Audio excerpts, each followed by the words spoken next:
Hoofstuk 29. Vermaning en smeekbede.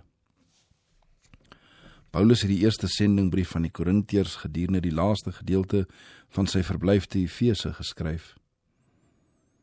Hy het vir geen ander dieper belangstelling gevoel of meer onvermoeide arbeid aangewend as vir die gelowiges in Korinte nie.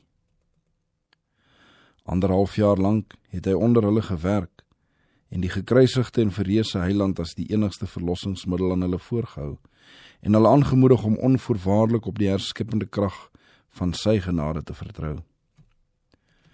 Voordat hy diegene wat die Christelike belydenis afgelê het, in die gemeenskap van die gelowiges opgeneem het, het Paulus gesorg dat hy hulle veral oor die voorregte en pligte van die Christengelowige ingelig het, en hy het ernstig daarna gestreef om hulle te help om aan hulle doopbeloftes getrou te wees. Paulus het 'n lewende besef gehad van die stryd wat elke siel moet voer, teen die magte van boosheid wat gedurig streef om te mislei en te verstrik. En hy het onvermoeid gewerk om diegene wat jonk in die geloof was te versterk en te vestig. Hy het hulle gesmeek om hulle geheel en al aan God oor te gee, want hy het geweet dat indien die siel nalat om hierdie oorgawe te doen, hy sy sonde nie versaak het nie. Die begeertes en hartstogtes nog stry om die oorhand te verkry en versoekings die gewete verwar. Die oorgawe moet volledig wees. Elke swak, twyfelende, worstelende siel wat hom ten volle aan die Here oorgee, word regstreeks in verbinding gebring met magte wat hom in staat stel om te oorwin. Die hemel staan aan sy sy, en in elke tyd van beproewing en nood het hy die ondersteuning en hulp van die engele van genade. Die lede van die gemeente in Korinte was deur afgodery en sinsgenot in sy aantreklikste vorm omring. Terwyl die apostel by hulle was, het daardie invloede min aantrekkingskrag vir hulle ingehou. Paulus se vaste geloof, sy vurige gebede en ernstige woorde van onderrig, en bo alles, sy godvrugtige lewe, het hulle gehelp om diself ter wille van Christus te verloon, liewer as om die genot van die sonde te hê. Nadat Paulus vertrek het, het daar egter ongunstige omstandighede ontstaan. Onkruid wat deur die vyand gesaai is, het tussen die koring verskyn en eerlang het hulle bose vrugte begin voortbring. Dit was 'n tyd van bittere beproewing vir die gemeente te Korinte. Die apostel was nie meer by hulle om hulle ywer aan te blaas en hulle te help om ooreenkomstig die wil van God te leef nie. En geleidelik het talle van hulle agterloosig en onverskillig begin word en toegelaat dat hulle natuurlike smaak en neigings oor hulle die heerskappy voer.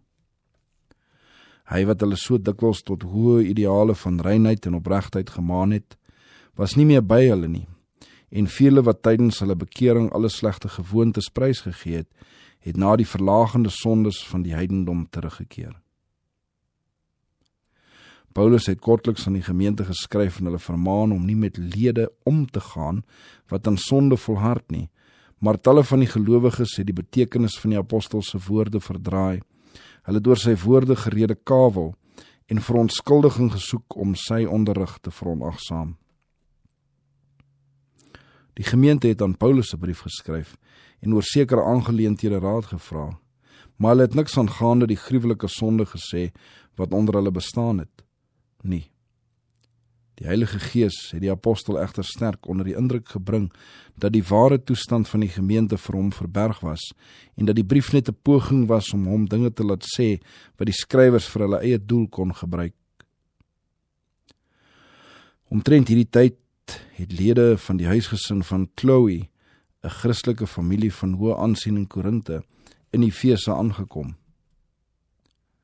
Paulus het hulle na die toedrag van sake uitgevra en hulle het hom vertel dat die gemeente diep verdeeld was. Die verskille wat tydens Apollos se besoek bestaan het geweldig toegeneem. Valse leraars het die lede beïnvloed om Paulus se onderrig te verag. Die leerstellings en verordeninge van die evangelie is verwring. Hoogmoed, afgoderry en sinsgenot het gestadig toegeneem onder diegene wat voorheen so ywerig in die Christelike lewe was. Toe hierdie toestand vir hom geskilder is, het Paulus begryp dat sy grootste vrese verwesenlik is. Maar hy het nie op hierdie rede besluit dat sy werk 'n mislukking was nie. Met benoudheid van hart en onder baie trane het hy God om raad gevra. Hy sou Korinthe graag onmiddellik besoek het, as dit verstandig sou gewees het. Maar hy het geweet dat die gelowiges in daardie omstandighede nie by sy arbeid sou baat nie. Daarom het hy Titus gestuur om die weg vir hom te berei, sodat hy later kon gaan. Toe die apostel alle persoonlike gevoelens oor die gedrag van diegene wat so vreemd opgetree het, op sy gesit, hom geheel en al aan God toevertrou en een van sy mooiste, leerrykste en indrukwekkendste briewe geskryf. Hy het dit met opmerklike helderheid te werk gegaan en die verskeie vrae wat die gemeente geopper het beantwoord. Ook het hy algemene beginsels neergelê wat hulle, indien dit gehoorsaam word, op 'n hoër geestelike vlak sou bring. Hulle was in gevaar en hy kon die gedagte nie verdra om in hierdie kritieke tyd nie daarin te slaag om hulle harte aan te raak nie. Getrou het hy hulle teen hulle gevaar gewaarsku en hulle sondes bestraf.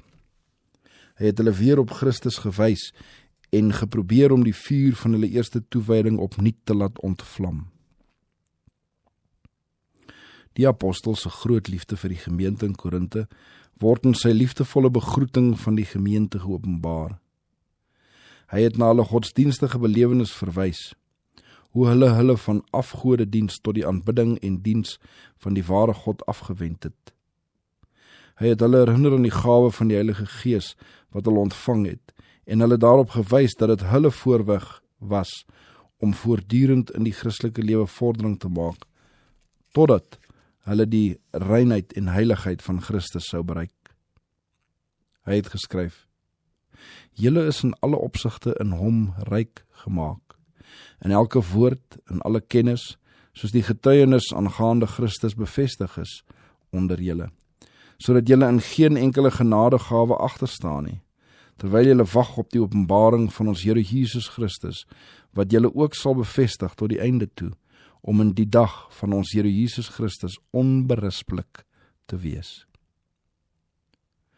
Paulus het duidelik gepraat aangaande die oneenigheid wat in die gemeente te Korinthe ontstaan het, en hy het die lede gemaan om die stryd te staak. Hy het geskryf: Ek vermaan julle, broeders, in die naam van ons Here Jesus Christus, om almal eensstemmig te wees, en dat daar geen skeuringe onder julle moet wees nie, maar dat julle verenig moet wees in dieselfde gesindheid en in dieselfde mening. Die apostel het hom dit veroorloof om te meld hoe en deur wie hy ingelig is aangaande die oneenigheid in die gemeente. Dit is aan my deur julle huisgenote van Chloe bekend gemaak aangaande julle, my broeders, dat daar twiste onder julle is. Paulus was 'n geïnspireerde apostel. Die waarhede wat hy aan ander geleer het, het hy op grond van 'n openbaring ontvang, nogtans het die Here nie te alle tye aan hom die toestand van sy volk geopenbaar nie. In hierdie geval het diegene wat in die welsyn van die gemeente te Korinthe belang gestel het, en die ewel sien insluip het, die saak aan die apostel voorgelê, en op grond van die goddelike openbaringe wat hy voorheen ontvang het, was hy in staat om die aard van hierdie ontwikkelinge te oordeel. Ondanks die Here hom nie 'n nuwe openbaring vir daardie besondere geleentheid gegee het nie, het diegene wat na lig gesoek het, aanvaar dat sy boodskap die mening van Christus is. Die Here het aan hom getoon watter moontlikhede en gevare in die gemeente sou ontstaan, en na mate hierdie ewels ontstaan het die apostel hulle betekenis herken. Hy is gestuur om die kerk te beskerm. Hy moes oor siele waak soos een wat aan God rekenskap moet gee, en was dit dan nie vanselfsprekend en reg dat hy sou agslaan op die berigte aangaande wetteloosheid en verdeeldheid onder hulle nie? Gewis. En die vermaning wat hy aan hulle gestuur het, is net so seker onder die ingewing van die Gees van God geskryf as elkeen van sy ander sendbriewe. Die apostel het geen melding gemaak van die valse leraars wat daarop uit was om die vrugte van sy arbeid te vernietig nie. Weens die duisternis en die verdeeldheid in die gemeente, het hy sy verstand gebruik en hulle nie verder deur sulke toespelinge geprikkel nie. Want hy het gevrees dat hy sommige heeltemal teen die waarheid kon draai. Hy het na sy eie werk onder hulle verwys as die van 'n bekwame boumeester, wat die fondamente gelê het waarop ander gebou het. Maar hy het hom nie daardeur self verhef nie, want hy het verklaar, want ons is die medewerkers van God. Hy het op geen eie wysheid aanspraak gemaak nie, maar erken dat net die krag van God hom in staat gestel het om die waarheid op 'n manier voor te dra wat vir God aanneemlik was. Met Christus, die grootste leermeester van almal, verenig, was Paulus daartoe in staat om lesse van goddelike wysheid oor te dra, wat in die behoeftes van alle klasse voorsien het, en wat te alle tye, orals en onder alle omstandighede van toepassing sou wees. Onder die meer ernstige ewels wat onder die gelowiges te Korinthe ontwikkel het, was die terugkeer van talle van die verlagende gewoontes van die heidendom. Een vroeëre bekeerling het in so mate afvallig geword dat sy losbandigheid selfs die lae sedelike maatstawwe van die heidene wêreld oortree het. Die apostel het gesmeek dat die gemeente tog die slegte mens onder hulle moes uitverwyder. Weet julle nie, vra hy vermaand, dat 'n bietjie suurdeeg die hele deeg suur maak. Suiwer dan die ou suurdeeg uit, sodat julle 'n nuwe deeg kan wees, soos julle inderdaad ongesuurd is. 'n Ander ernstige ewel wat in die gemeente ontstaan het, was dat die broeders mekaar voor die hof gedaag het. Oorvloedige voorsiening is getref om moeilikhede tussen gelowiges te besleg. Christus het self duidelike onderrig gegee hoe dergelike sake reggestel moes word. As jou broeder teen jou sondig, het die Heiland gesê, gaan bestraf hom tussen jou en hom alleen. As hy na jou luister, dan het jy jou broeder gewin.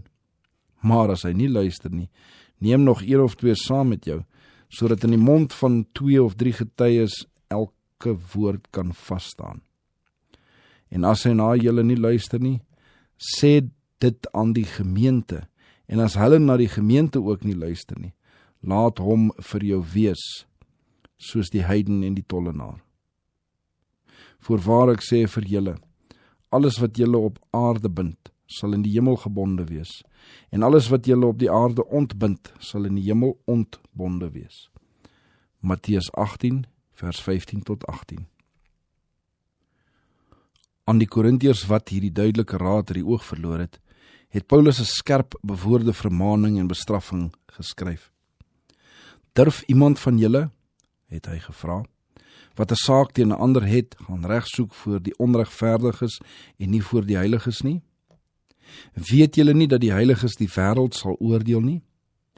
En as die wêreld deur julle geoordeel word, is julle dan nie onbevoeg vir die geringste regsaake? Weet julle nie dat ons engele sal oordeel nie? Hoeveel te meer met alledaagse dinge? As julle dan alledaagse regsaake het, moet julle die persone daaroor laat sit wat in die gemeente die minste geag word. Ek sê vir jou, tot hulle beskaming. Is daar dan nie eens een wyse onder julle wat uitspraak sal kan doen tussen sy broeders nie? Maar gaan die een broeder met die ander na die regbank, en dit voor ongelowiges? Dan is dit al werklik 'n gebrek onder julle, dat julle regsaak met mekaar het. Daarom lei julle nie liewer onreg nie. Maar julle doen onreg en pleeg roof, en dit aan broeders? Of weet julle nie dat die onregverdiges die koninkryk van God nie sal beerwe nie? Die Satan probeer voortdurend om wantroue, vervreemding en haat onder Gods volk te saai. Ons sal dikwels in die versoeking kom om te voel dat daar op ons regte inbreuk gemaak word, selfs wanneer daar geen werklike rede vir sulke gevoelens is nie. Diegene wie se liefde vir hulle self sterker is as hulle liefde vir Christus en sy saak, sal aan hulle eie belange voorkeur gee en hulle toevlug tot feitelik enige middel neem om dit te behou en te beskerm. Selfs talle wat skynbaar nougesette Christene is, laat hulle deur hoogmoed en eie waarde verhinder om persoonlik na diegene te gaan wat hulle van onreg verdink, sodat hulle in die gees van Christus kan praat en vir mekaar kan bid. Wanneer hulle dink dat een van hulle broeders hulle te na gekom het, sal sommige selfs na die gereg gaan plaas van die heilandse reël volg. Christene behoort hulle nie op burgerlike regbanke te beroep om geskille te besleg wat tussen kerklede ontstaan het nie. Hulle behoort sulke geskille ooreenkomstig Christus se onderrig onder mekaar te skik of deur die gemeente te laat besleg. Al geskied onreg ook. Die volgeling van die nederige Jesus sal liewer onreg ly as om die sondes van die broeders in die gemeente voor die wêreld bloot te lê. Wetsgedinge tussen broeders smaad die kerk van die waarheid. Christene wat met mekaar na die gereg gaan, stel die kerk aan die spot van sy vyande bloot en veroorsaak dat die saak van die magte van die duisternis seëvier. Hulle kruisig Christus opnuut en stel hom openlik in die skande. Deur die gesag van die gemeente te veronagsaam, toon hulle minagting van God wat aan die gemeente sy gesag gegee het. In hierdie brief van die Korintiërs trag Paulus om hulle die mag van Christus te toon. Hy het geweet dat indien hulle by die gestelde voorwaardes wou neerlê, hulle in die Almagtige sterk sou wees. As middel om hulle te help om van die slawerny van sonde los te breek en heiligheid in die vrees van die Here te volmaak, het Paulus hulle oortuig van die aansprake van hom aan wie hulle tydens hulle bekering hulle lewens gewy het. Die apostel verklaar: Julle behoort aan Christus. Weet julle nie dat julle nie aan julleself behoort nie, want julle is duur gekoop. Verheerlik God dan in julle liggaam en in julle gees wat aan God behoort. Die apostel het duidelik gestel wat die gevolg sal wees as mens jou van die rein, heilige lewe afkeer na die verderflike gebruike van die heidendom. Hy het geskryf: Moenie dwaal nie.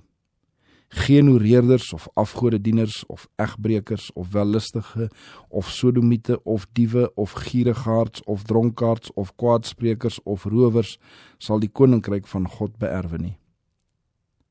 Hy smeek dat hulle die lae hartstogte en begeertes in bedwang moet hou. Hy vra: Weet julle nie dat julle liggaam 'n tempel is van die Heilige Gees wat in julle is, wat julle van God het nie? Alhoewel Paulus hoë verstandelike vermoëns besit het, het sy lewe die krag van 'n seldsamer wysheid geopenbaar, wat hom van die lewendige insig en hartlike medelee voorsien, 'n noue verbinding met ander gebring en in staat gestel het om hulle goeie geaardheid op te wek en hulle te besiel om die hoër lewe na te streef. In sy hart was 'n vurige liefde vir die gelowiges in Korinte. Hy het verlang om te sien dat hulle innige vroomheid aan die dag lê, wat hulle teen versoeking sou versterk. Hy het geweet dat die sinagoge van die Satan hulle op elke stap op die Christelike weg sou teenstaan en dat hulle elke dag 'n stryd sou moet voer. Hulle sou teen die listige nadering van die vyand moet waak, dat hulle ou gewoontes en natuurlike neigings sou moes terugdryf en altyd met gebed sou moet waak. Paulus het geweet dat die hoër Christelike prestasies alleen deur veel gebed en voortdurende waaksaamheid bereik kan word. En hy het geprobeer om hulle daarvan bewus te maak. Maar hy het ook geweet dat hulle in die gekruisigde Christus genoeg krag gehad het om die siel te bekeer en dat God dit aangewend het om hulle in staat te stel om versoekings te weerstaan. Met geloof in God as hulle pantser en sy woord as hulle wapen in die stryd, sou hulle van inwendige krag voorsien word, wat hulle in staat sou stel om die aanvalle van die vyand af te weer. Die gelowiges te Korinthe het behoefte gehad aan 'n dieper ondervinding van die dinge van God. Hulle het nie te volle geweet wat dit beteken om sy heerlikheid te aanskou en 'n verandering van karakter te ondergaan nie. Hulle het maar net die eerste strale van die vroeë daadraad van daardie heerlikheid gesien. Paulus se verlange vir hulle was dat hulle met die ganse heerlikheid van God vervul mag word en verder mag gaan om hom te ken, wie se opgang so seker is as die daadraad, om aan te hou om van hom te leer, totdat hulle die volle middaghoogte van 'n volmaakte evangelie